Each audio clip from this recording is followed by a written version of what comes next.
সম্ভাব্য যুদ্ধ কিংবা মার্কিন যুদ্ধজাহাজ, যুক্তরাষ্ট্রের ক্রমাগত চোখ রাঙানো কোনো কিছুকেই যেন ইরান ঠিক গায়ে লাগাচ্ছে না। নীরবে নিভৃতে নিজেদের প্রস্তুত করে তুলছে পাহাড়ের মতো, যেন কেউ চাইলেই টলাতে না পারে। উদাহরণ চোখের সামনেই। আগামী কয়েকদিনের মধ্যেই 20টির বেশি নতুন পারমাণবিক সাফল্য উন্মোচনের ঘোষণা দিয়েছে ইরান। এমন এক সময়ে এই ঘোষণা এলো যখন দেশটির পারমাণবিক কর্মসূচি নিয়ে আন্তর্জাতিক অঙ্গনে চলছে তীব্র নজরদারি ও আলোচনা। তেহরান বলছে এই অর্জন কেবল শক্তি প্রদর্শন নয়, বরং মানুষের জীবনমান উন্নয়নের এক বাস্তব প্রয়াস। ইরানের পারমাণবিক শক্তি সংস্থার প্রধান মোহাম্মদ ইসলামী জানিয়েছেন, খুব শীঘ্রই এসব নতুন অর্জন সম্পর্কে তথ্য প্রকাশ করা হবে। তার ভাষায়, ইরানের পারমাণবিক বিজ্ঞান এখন শুধু গবেষণাগারে সীমাবদ্ধ নেই, এটি সরাসরি মানুষের জীবনে প্রভাব ফেলছে।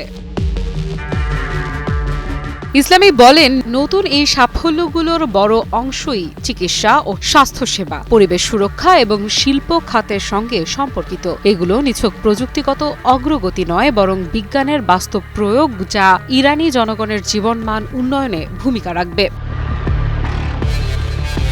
ঘোষিত অর্জনগুলোর মধ্যে সবচেয়ে আলোচিত একটি হল ত্বকের ক্যান্সার চিকিৎসার জন্য নতুন রেডিও ফার্মাসিউটিক্যাল ওষুধ উৎপাদন। ইরানের দাবি, এই সাফল্যের মাধ্যমে দেশটি এখন বিশ্বের হাতে গোনা কয়েকটি রাষ্ট্রের কাতারে দাঁড়িয়েছে যারা এমন উন্নত ওষুধ তৈরি করতে সক্ষম।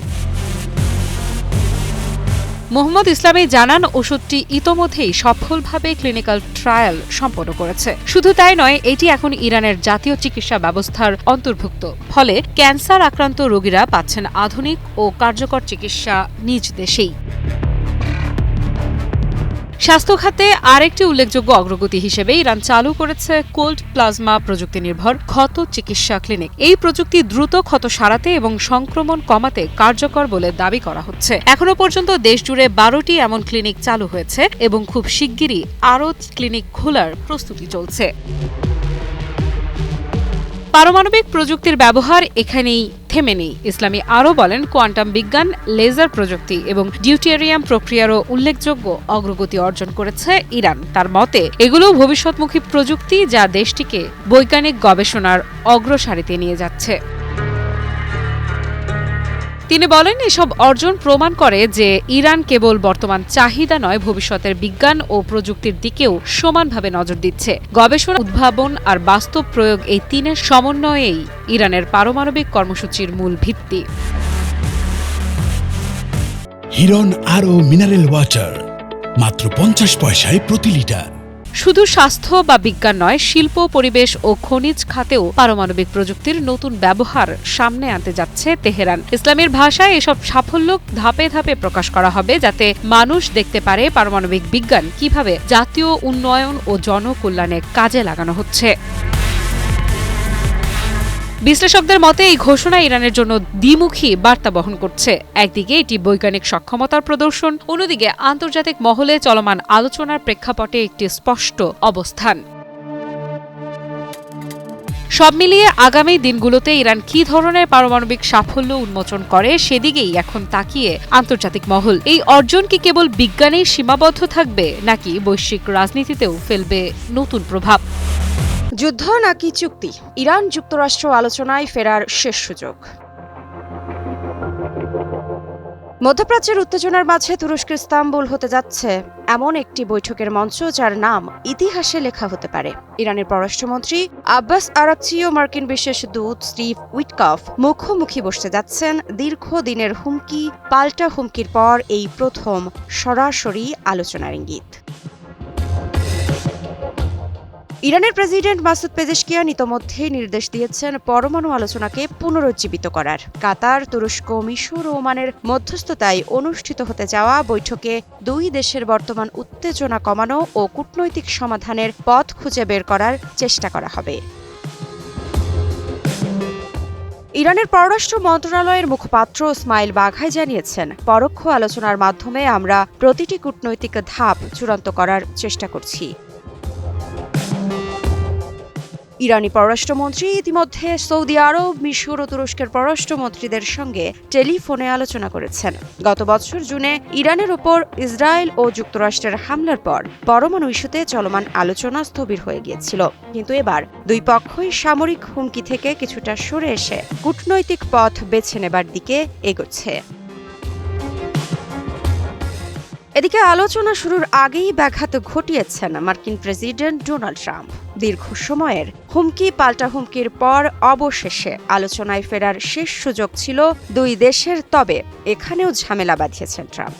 আলোচনা শুরুর আগেই হুমকি দিয়েছেন যুক্তরাষ্ট্রের এই প্রেসিডেন্ট। ওভাল অফিসে সাংবাদিকদের এক প্রশ্নের জবাবে ৩রা ফেব্রুয়ারি তিনি জানান, ইরান যদি চুক্তি না করে তাহলে ভয়াবহ কিছু ঘটবে। ট্রাম্প জানিয়েছেন, ইরানের দিকে আমাদের জাহাজ যাচ্ছে, বড় বহর এবং সেরা।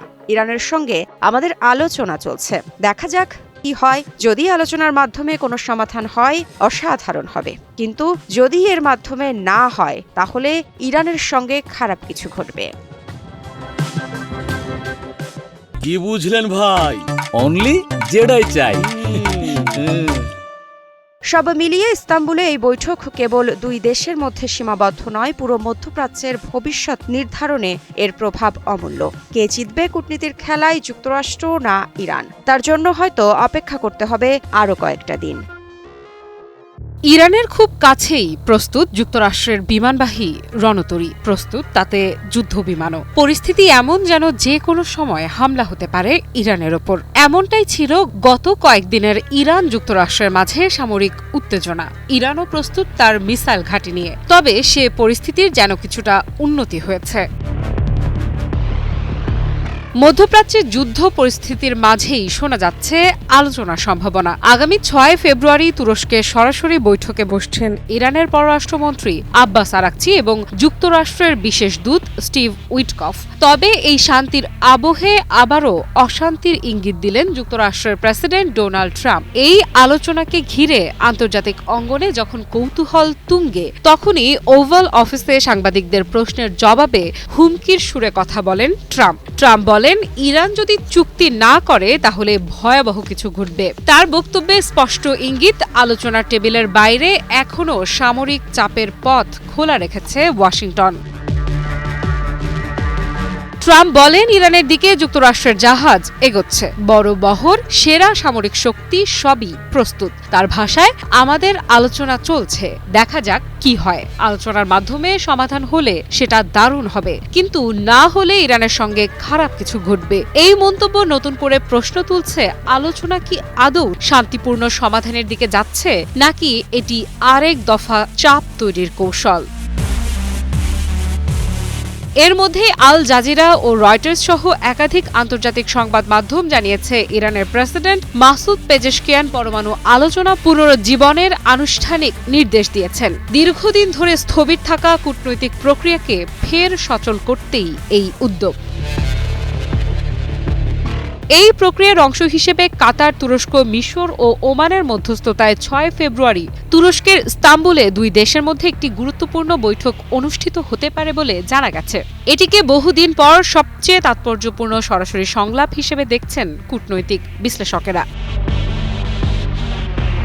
তেহরানের পক্ষ থেকে জানানো হয়েছে, ওয়াশিংটনের সঙ্গে বিদ্যমান উত্তেজনা কমাতে আঞ্চলিক দেশগুলোর প্রস্তাবিত একাধিক কূটনৈতিক উদ্যোগ তারা গুরুত্বের সঙ্গে পর্যালোচনা করছে। ইরানের পররাষ্ট্র মন্ত্রণালয়ের মুখপাত্র ইসমাইল বাঘাই আশা প্রকাশ করেছেন, আগামী কয়েকদিনের মধ্যেই আলোচনার একটি সুনির্দিষ্ট কাঠামো চূড়ান্ত হবে। তিনি আরও নিশ্চিত করেন, বর্তমানে যুক্তরাষ্ট্র ও ইরানের মধ্যে পরোক্ষ আলোচনা অব্যাহত রয়েছে। প্রতিটি ধাপ হিসেব করে এগোনো হচ্ছে, যাতে কূটনৈতিক প্রক্রিয়া ভেঙে না পড়ে। এই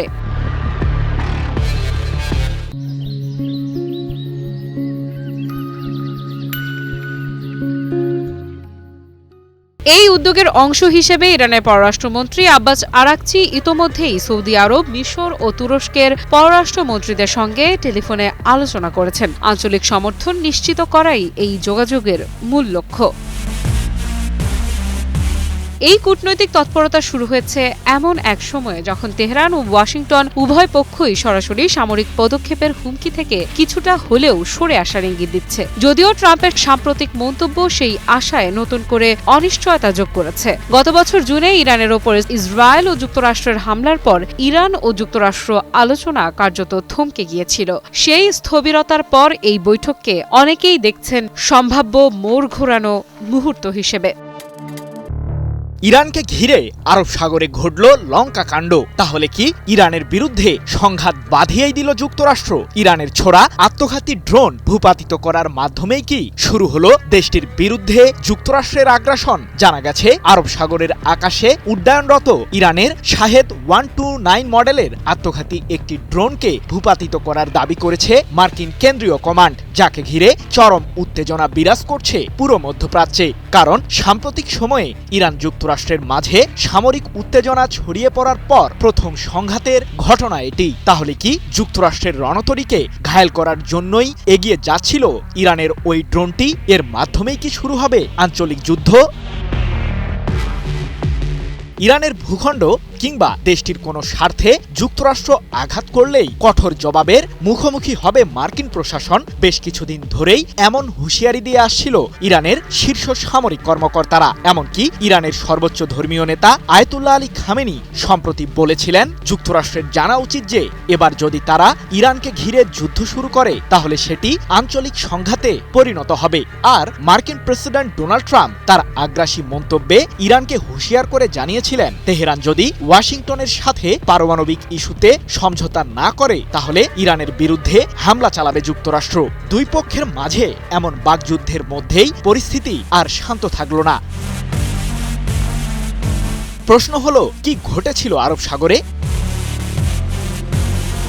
ইরানের সশস্ত্র বাহিনীর একটি আত্মঘাতী ড্রোন নিয়মিত কাজের অংশ হিসেবে দেশটির আকাশসীমার উপর নজরদারি করছিল, যার মূল লক্ষ্য ছিল ইরানের সীমান্ত অঞ্চলে সামরিক গতিবিধি পর্যবেক্ষণ করা। কিন্তু সে সময় ঘটল লঙ্কা কাণ্ড। মার্কিন বিমানবাহী রণতরী ইউএসএস আব্রাহাম লিঙ্কন থেকে যুক্তরাষ্ট্রের সামরিক বাহিনীর যুদ্ধবিমান F-35C তেড়ে যায় ইরানের শাহেদ 129 মডেলের আত্মঘাতী সেই ড্রোনটিকে ভূপাতিত করতে। 4 ফেব্রুয়ারি এক প্রতিবেদনে এমন তথ্যই জানিয়েছে ব্রিটিশ সংবাদ মাধ্যম বিবিসি। এক বিবৃতিতে মার্কিন কেন্দ্রীয় কমান্ডের মুখপাত্র ক্যাপ্টেন টিম হকিন্স জানিয়েছেন, আরব সাগরে অবস্থান করা যুক্তরাষ্ট্রের ওই রণতরীটির দিকে আক্রমণাত্মকভাবেই এগিয়ে আসছিল ইরানের ড্রোনটি। যদিও সে সময় ইউএসএস আব্রাহাম লিঙ্কন ইরানের উপকূল থেকে প্রায় 500 মাইল দূরে অবস্থান করছিল বলে জানিয়েছেন তিনি। তবে আত্মরক্ষার স্বার্থেই ড্রোনটিকে ভূপাতিত করার দাবি করেছে মার্কিন কেন্দ্রীয় কমান্ড। এই ঘটনায় মার্কিন কেন্দ্রীয় কমান্ডের কোনো সামরিক স্থাপনা কিংবা সদস্য ক্ষতিগ্রস্ত হয়নি বলেও জানিয়েছেন ক্যাপ্টেন টিম হকিন্স। কি বুঝলেন ভাই? অনলি যেটাই চাই। কিন্তু ড্রোন ভূপাতিতের ঘটনায় ইরানের দাবি আসলে কি? আন্তর্জাতিক জলসীমায় ইরানের গোয়েন্দা ড্রোনটি সফলভাবেই অভিযান সম্পন্ন করেছে বলে জানিয়েছে দেশটির সামরিক বাহিনী। তবে ড্রোনটির সাথে যোগাযোগ বিচ্ছিন্ন হওয়ার কিছুক্ষণ আগেই উপকূলীয় অঞ্চল থেকে প্রাপ্ত প্রয়োজনীয় তথ্য সংগ্রহ করেছে ইরানের সামরিক কমান্ড। এক প্রতিবেদনে বিষয়টি নিশ্চিত করেছে ইরানের রাষ্ট্রীয় সম্প্রচার মাধ্যম প্রেস টিভি। বিশ্লেষকরা বলছেন, সাম্প্রতিক সময়ে যুক্তরাষ্ট্রের সাথে ইরানের উত্তেজনা ছড়িয়ে পড়ার পর মার্কিন কেন্দ্রীয় কমান্ডের সাথে ইরানের সামরিক বাহিনীর প্রথম কোনো সংঘাতের ঘটনা এটি। যদিও এখন পর্যন্ত পাল্টা কোনো প্রতিক্রিয়া দেখায়নি তেহরান। পারস্য উপসাগরে ভাসছে মার্কিন রণতরী। আরও একটি রণতরী মধ্যপ্রাচ্যের দিকে এগোচ্ছে দ্রুত। আর সেই রণতরীকে ঘিরেই চলছে শক্তিমান ইরানের সামরিক মহড়া। মধ্যপ্রাচ্যে যখন এমনই নাটকীয় পরিস্থিতি, তখন প্রশ্ন উঠছে, বিশ্ব মোড়ল যুক্তরাষ্ট্রের সঙ্গে এই অসম লড়াইয়ে কি ইরান পেরে উঠবে? সেই প্রশ্নের উত্তরই দিল ইরান। যে কোনো মার্কিন বা ইসরায়েলি হুমকির জবাব দিতে প্রস্তুত ইরান, এমনই কড়া বার্তা দিয়েছেন লেবাননে নিযুক্ত ইরানের রাষ্ট্রদূত মোস্তফা আমানি। আল জাজিরাকে দেয়া এক সাক্ষাৎকারে তিনি স্পষ্ট করে বলেছেন, সম্ভাব্য যে কোনো সামরিক আগ্রাসন মোকাবেলায় ইরান পুরোপুরি প্রস্তুত। ইসরায়েল বা যুক্তরাষ্ট্রের পক্ষ থেকে হুমকি এলেও ইরান পিছু হটবে না। এই অবস্থান পুনর্ব্যক্ত করে আমানি বলেন, ইসলামী প্রজাতন্ত্রের হাতে রয়েছে প্রয়োজনীয় সক্ষমতা ও অভিজ্ঞতা। তার ভাষায় ইরান জানে কিভাবে শত্রুর আঘাতের জবাব দিতে হয় এবং প্রয়োজনে সেই জবাব হবে অত্যন্ত ব্যথাদায়ক। ওয়াশিংটনের সঙ্গে সম্ভাব্য আসন্ন আলোচনার প্রসঙ্গ টেনে রাষ্ট্রদূত আমানি বলেন, আলোচনায় বসা মানে দুর্বলতা নয়, বরং এটি সংকট ব্যবস্থাপনার একটি কৌশল। তিনি জোর দিয়ে বলেন, ইরান কোনো ভয়ের কারণে নয়, বরং পারস্পরিক স্বার্থ ও নির্ধারিত সংলাপ কাঠামোর মধ্যেই পারমাণবিক ইস্যু নিয়ে আলোচনা করতে আগ্রহী। সাম্প্রতিক 12 দিনের যুদ্ধের অভিজ্ঞতার কথা তুলে ধরে আমানি বলেন, এই সংঘাতে তেহরানের ভূমিকা ছিল সফল। একই সঙ্গে তিনি হুঁশিয়ারি উচ্চারণ করে বলেন, যুক্তরাষ্ট্র যদি সরাসরি কোনো হামলার পথে যায় তাহলে তা শুধু ইরান নয়, পুরো অঞ্চলকে একটি বড় যুদ্ধের দিকে ঠেলে দিতে পারে। রাষ্ট্রদূত আরও বলেন, ইরান ও যুক্তরাষ্ট্রের মধ্যকার আগের দফার আলোচনার সময়ও হামলার ঘটনা ঘটেছে। ওয়াশিংটন ও তেল আবিব তখন আলোচনা চলাকালেই সামরিক পদক্ষেপ নিয়েছে। এসব অভিজ্ঞতা থেকে ইরান শিখেছে চাপের মধ্যেও কিভাবে কূটনৈতিক আলোচনা চালিয়ে যেতে হয়। তিনি স্পষ্ট করে জানান, আসন্ন যে কোনো আলোচনা শুধুমাত্র ইরানের পারমাণবিক কর্মসূচিকে ঘিরেই হবে। ব্যালিস্টিক ক্ষেপণাস্ত্র বা ইরানের আঞ্চলিক প্রভাব, এই বিষয়গুলো আলোচনার টেবিলে থাকবে না। এ নিয়ে কোনো আপোষের প্রশ্নও ওঠে না। যুদ্ধের আশঙ্কায় ইরান আলোচনায় বসছে এমন দাবি সরাসরি নাকচ করে দেন আমানি। তিনি বলেন, এই ধরনের ব্যাখ্যা বাস্তবতার সঙ্গে সঙ্গতিপূর্ণ নয়। অতীতেই প্রমাণ হয়েছে যুক্তরাষ্ট্র ও ইসরায়েলের হুমকি মোকাবেলা করার মতো শক্তি ও সক্ষমতা ইরানের রয়েছে। ইরানের সর্বোচ্চ ধর্মীয় নেতা আয়াতুল্লাহ আলী খামেনির বিরুদ্ধে হুমকি কিংবা ইসলামী ব্যবস্থাকে উৎখাতের আহ্বান প্রসঙ্গে রাষ্ট্রদূত বলেন, এসব বক্তব্যে ইরান মোটেও বিচলিত নয়। সাক্ষাৎকারের শেষ দিকে এসে মোস্তফা আমানি বলেন, প্রতিপক্ষের সক্ষমতা যেমন ইরান জানে, তেমনি নিজের শক্তির সম্পর্কেও তেহরান পুরোপুরি সচেতন। এই সচেতনতাই যে কোনো আগ্রাসনের বিরুদ্ধে দৃঢ় অবস্থান নেওয়ার জন্য যথেষ্ট। JBS holdings limited. তার কথায় আলোচনা কখনোই দুর্বলতার লক্ষণ নয়, বরং এটি জাতীয় স্বার্থকে সামনে রেখে উত্তেজনা সামাল দেওয়ার একটি বাস্তবসম্মত পথ। আর সেই পথেই হাঁটতে প্রস্তুত ইরান, হুমকির মুখেও চাপের মধ্যেও। মধ্যপ্রাচ্যের আকাশে আবারও যুদ্ধের গন্ধ। এবার সরাসরি আমেরিকা ও ইসরায়েলকে চ্যালেঞ্জ ছুড়ে দিল হিজবুল্লাহ নেতৃত্ব। লেবানন থেকে দেওয়া এক ভাষণে ইরানকে সম্ভাব্য যুদ্ধে বিজয়ী শক্তি হিসেবে তুলে ধরলেন হিজবুল্লাহর মহাসচিব শেখ নাঈম কাশেম। সংবাদ মাধ্যম মেহের নিউজের বরাতে জানা যায়, সম্প্রতি এক ধর্মীয় অনুষ্ঠানের মঞ্চই হয়ে উঠল ভূরাজনৈতিক বার্তার প্ল্যাটফর্ম। সংঘাত এলে ইরান জিতবে, এই এক বাক্যই বাড়ল আঞ্চলিক উত্তেজনার উত্তাপ। হিজবুল্লাহর মহাসচিব শেখ নাঈম কাশেম ৩রা ফেব্রুয়ারি এক ভাষণে জানান, সম্ভাব্য সামরিক মুখোমুখি পরিস্থিতিতে ইরান যুক্তরাষ্ট্র ও ইসরায়েলকে পরাজিত করার সক্ষমতা রাখে। ইরান ও যুক্তরাষ্ট্রের মধ্যে উত্তেজনা চরমে পৌঁছেছে। যে কোনো সময় তেহরানে মার্কিন হামলা হতে পারে বলে আশঙ্কা করছে দেশটির প্রতিবেশীরা। ঠিক এমন সময়ই হিজবুল্লাহর মহাসচিবের এই বক্তব্য বিশেষ গুরুত্ব বহন করে। ইরানের প্রক্সি বেল্টে হিজবুল্লাহ বেশ শক্ত একটি পক্ষ, যারা সবসময়ই খামেনির শাসন ব্যবস্থার প্রতি সমর্থন জানিয়ে আসছে। সেই সাথে যুক্তরাষ্ট্র ও ইসরায়েলও তাদের বহুদিনের পুরনো শত্রু বলেই পরিচিত। ইরানের পাশাপাশি নিজ দেশের স্বার্থের কথা বলেন হিজবুল্লাহর মহাসচিব। আমরা আমেরিকান আধিপত্যের মুখোমুখি হচ্ছি, যা বিশ্বেই ছড়িয়ে গেছে। আমরা কি আমাদের অধিকার ও স্বার্থের সাথে আপোষ করে এই আধিপত্য রোধ করব, নাকি আমরা আত্মসমর্পণ করব এবং আমাদের ভূমি এবং সার্বভৌমত্ব ত্যাগ করব? এমন প্রশ্নও তোলেন শেখ নাঈম কাশেম। হিরন আরও মিনারেল ওয়াটার মাত্র 50 পয়সায় প্রতি লিটার। যদি ইরানের সাথে যুক্তরাষ্ট্র ইসরায়েলের যুদ্ধ বাধে, তবে সেই প্রেক্ষাপটে লেবাননের হিজবুল্লাহ ইরানের সমর্থনে যুদ্ধে জড়াতে পারে, এমনটাই মত বিশ্লেষকদের। তাই হিজবুল্লাহর মহাসচিব যখন বলেন যুদ্ধ শুরু হলে যুক্তরাষ্ট্র ও ইসরায়েলকে পরাজিত করার শক্তি রাখে ইরান, তা নিঃসন্দেহে বেশ তাৎপর্যপূর্ণ এই সময়ের জন্য।